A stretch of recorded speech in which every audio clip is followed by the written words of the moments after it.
여러분, 안녕하십니까? 동나이성 방송 채널의 한국어 뉴스를 시청하고 있습니다.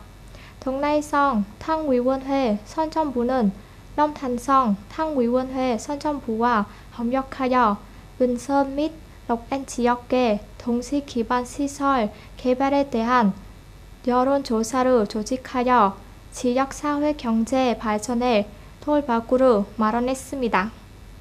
여기에서 시민들은 지역의 경제, 인프라, 개발, 사회 인프라, 환경보호 기술 인프라에 관한 질문에 답하기 위한 설문지로 제공되었습니다. 또한 사람들은 경제 및 사회 인프라 개발에 관해 성위원회, 성인민위원회 및 지방당국에 제안과 권고도 할 것입니다. 여론 조사를 조직하는 것은 지역사회 경제적 발전에 대한 시민들의 생각, 열망 및 제안을 포착하는 데 도움이 될 것입니다. 이는 또한 성당위원회, 선정부가 성당, 상무위원회와 지부의 동기적 인프라 개발에 대해 조언하여 성의 사회 경제적 발전에 돌파구를 마련하는 기초이기도 합니다.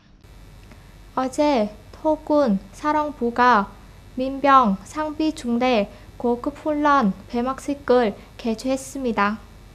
6개월 이상의 훈련을 거쳐 민병 상비 중대 동지 84명이 정치 법률 교육 군사훈련 신체훈련에 관한 훈련 내용을 완료했습니다. 훈련 기간이 끝난 후 민병대 병사들은 정치적 용기를 높이고 전술 기술을 숭달했습니다. 특히 처음 집중된 기간에 비해 좋은 규율, 조직의식, 풍습 절식, 언어, 인사가 확연히 달라졌습니다.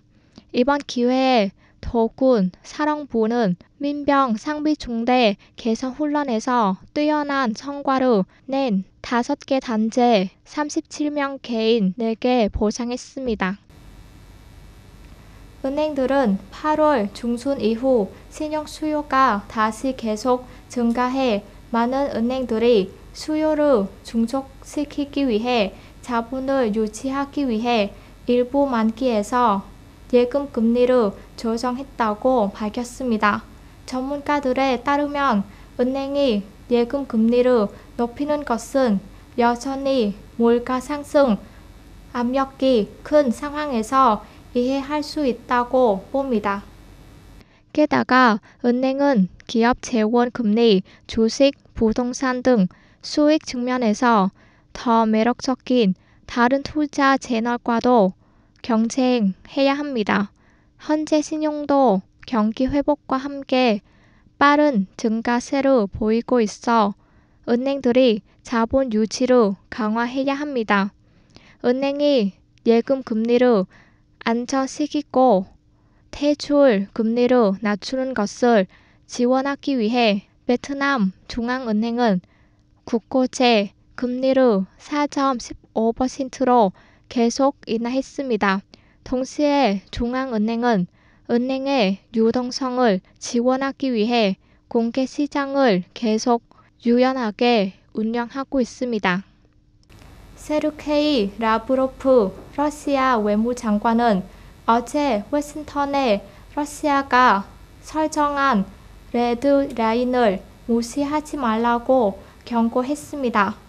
이 경고는 라브로프 장관이 미국이 장거리 미사일을 우크라이나로 이전할 가능성에 대해 언급했을 때 발표되었습니다.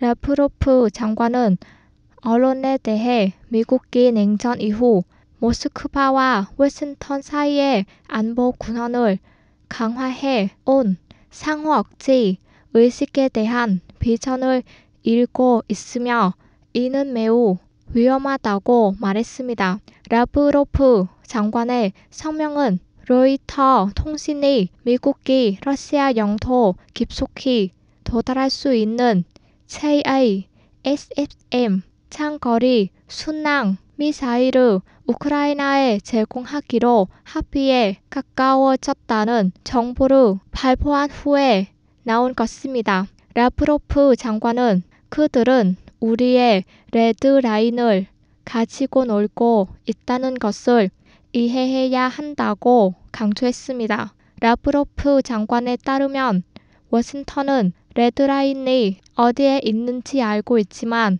우크라이나 전쟁에서 어떠한 격상의 여파도 주로 유럽이 짊어질 것이라고 믿는 것을 들었습니다. 베냐민 네타냐후 이스라엘 총리는 어제 이스라엘군은 가자 지구와 이집트 국경에 접해 있는 필라델피아 회령이 가자 지구의 하마스 운동을 위한 활로 재사용될 수 없다는 보장을 받았을 때만 가자 지구에서의 장기 휴전을 받아들일 것이라고 말했습니다. 네타냐후 총리는 예루살렘에서 열린 기자회견에서 42일 동안 지속될 것으로 예상되는 협상의 첫 번째 단계 동안 필라델피아 회랑에서 이스라엘군을 철수하는 것에 대해 거듭 거부를 했습니다.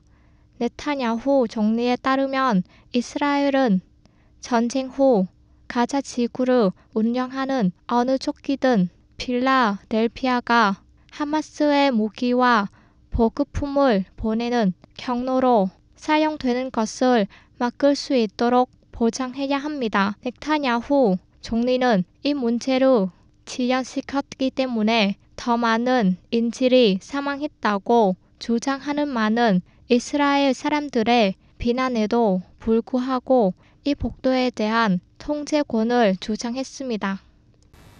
동라이성 라디오와 텔레비전 방송국의 방송 채널 한국어 뉴스를 시청해 주신 시청자 여러분께 감사드립니다.